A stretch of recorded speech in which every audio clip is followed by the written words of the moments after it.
Here's another revisited model. This is the Monogram 1955 Chevy Street Machine, which is basically a 55 Chevy Bel Air. And it has the front bumper removed, has a blower engine, glass or transparent hood scoop. And the interior is obviously not stock, but built for like drag racing or street racing. It's got the roll cage, no back seat, front seat, custom steering wheel, fire extinguisher, somewhat of a stock dash. But anyway, pull this out from storage, glue some pieces that fell off. Usually the pieces that fall off are rear view mirrors, which this one doesn't have, but back then this was early in my modeling experience.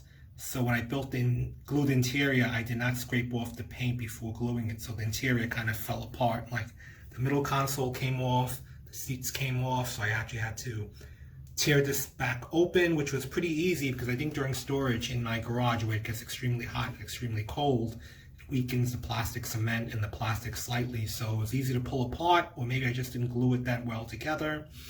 And I was able to get to the interior. Then I also used a Molotow pen, and I did this post for the glass, the chrome, because I originally did not. And then I just tightened it up a little bit, like use a Molotow pen and redid some of the chrome trim instead of using a brush, so it's much tighter and neater line.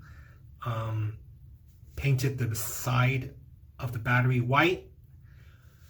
But really not much else on this except to glue the interior that came apart. I believe they don't make this model kit anymore. I also didn't use all of the decals. Here I actually found the original decals I had. Good thing I kept it, because sometimes I don't keep decals, or I don't keep the instruction sheets, which I actually should have. The flames, the license plate, which I opted not to install because I want to keep it clean. I did not highlight the front fender chrome trim because I want to leave it mostly blacked out. As you can see in the back, I probably could have put a license plate, but I didn't highlight the trim underneath the tail lamps. You can kind of see where the molded plastic leaves a little raise. I could have done it. Did not come with the Chevy emblem in the back, which it usually does. This is one of the few kits I actually left unpainted because it came molded in black. I did not top coat it, but it actually looked pretty nice, you know.